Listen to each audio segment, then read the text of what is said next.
Saudações, meus pequenos gafanhotos! Estamos de volta para o nosso terceiro bloco de aulas aqui no Prepara Enem SSA.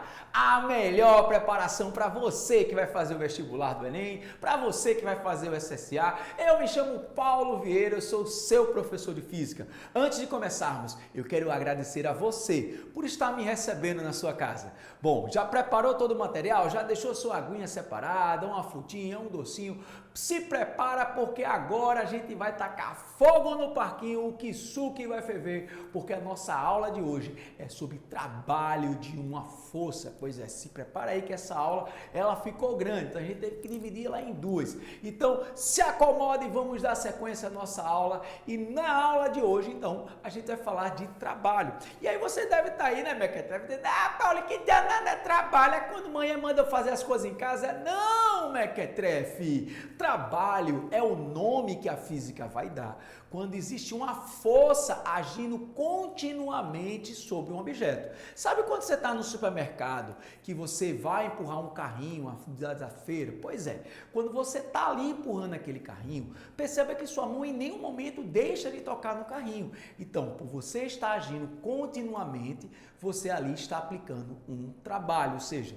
lembre-se que força é o agente físico capaz de deformar e acelerar um objeto sobre o qual ele é aplicado. Então, ó, tá aí, quando você está empurrando um carrinho, a sua força está gerando uma deformação, uma aceleração sobre o objeto. Porém, veja que você não deixou de aplicar essa força. Então, por isso, a gente vai dizer que realizou trabalho. Belezinha? Aí você deve dizer, Paulinho, se for só um peteleco, um empurrão, não é trabalho não? Não, Mequetrefe, aí a gente já vai mudar de nome. Mas aí é um tema de uma próxima aula que chama-se impulso. Pois bem, então, tá aí, ó, a força sendo aplicada. Então, se essa força ela agir sempre, e isso é o que vai te ajudar a resolver os problemas dos vestibulares. Então, presta muita atenção, que se você perceber que a força aplicada, ela age continuamente, como por exemplo o peso de um objeto caindo, a força de um paraquedas que está lá agindo sobre o objeto, a força de atrito que sempre está agindo,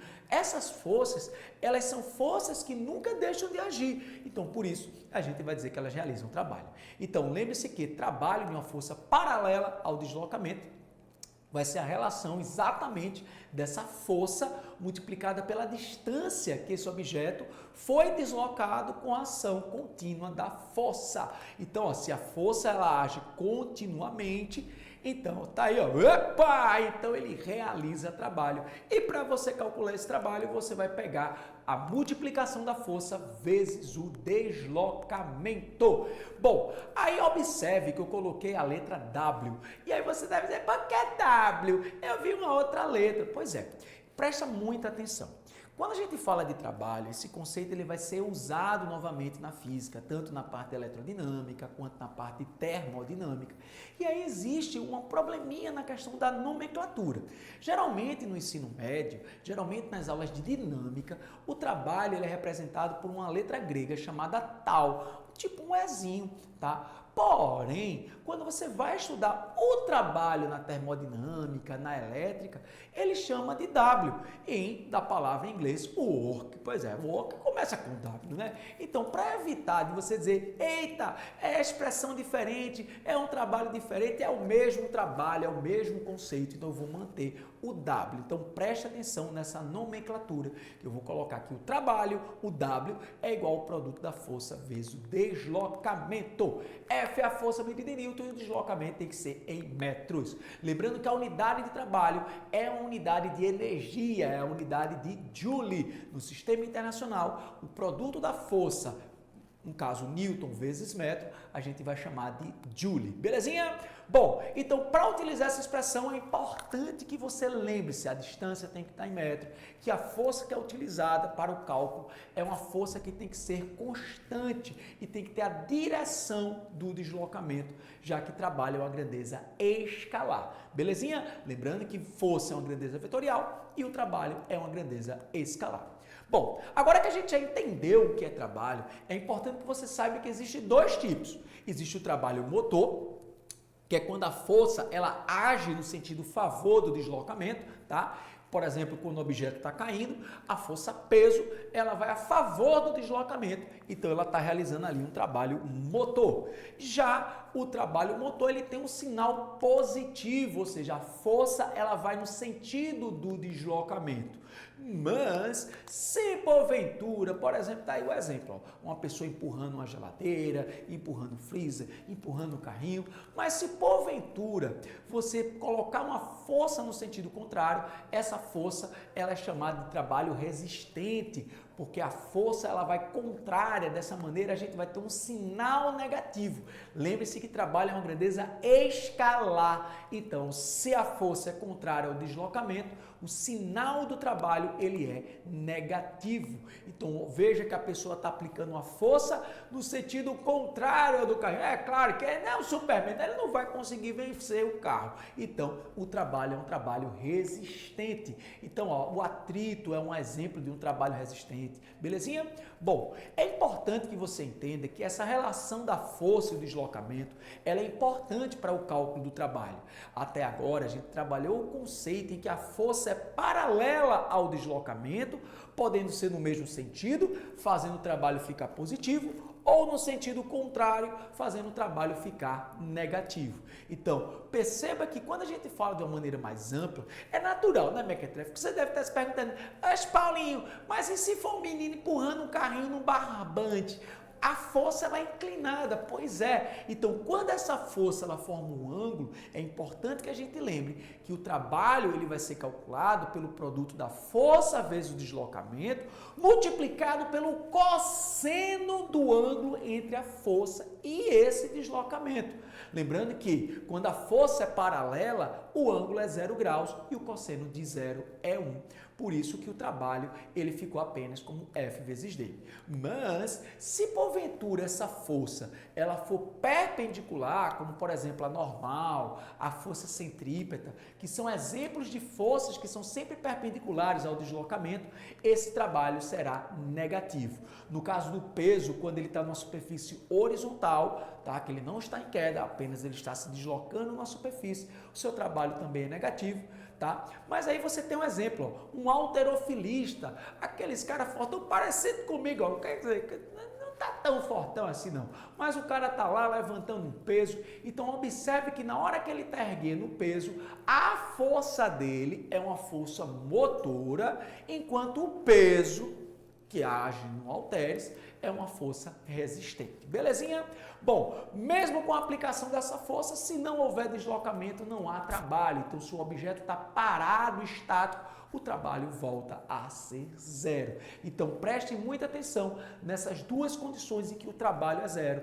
Quando a força é perpendicular ao deslocamento ou quando o objeto está paradinho e que não há deslocamento entre ele. Belezinha? Bom, então sabendo disso, toda força que é perpendicular, que forma um ângulo de 90 graus, o seu trabalho será negativo. Então, uma pessoa que está carregando na cabeça uma trouxa, uma pessoa que está carregando um balde, uma lata d'água na cabeça, o trabalho é zero. Aí vocês, mas Paulinho, é tão trabalhoso carregar? Pois é, mas o conceito físico de trabalho é necessário que a força de deslocamento sejam um ângulo entre si e que se esse ângulo for de 90 graus, o trabalho é zero. Belezinha? Bom, dando sequência, o que é importante que você entenda? Que vamos dar um exemplo aqui, ó. Uma garota empurra uma cômoda durante um certo intervalo de tempo e consegue deslocá-la por 5 metros. Veja, se ela está empurrando, significa que a força está sendo aplicada. Sabe-se que essa força aplicada tem um módulo de 20 newtons.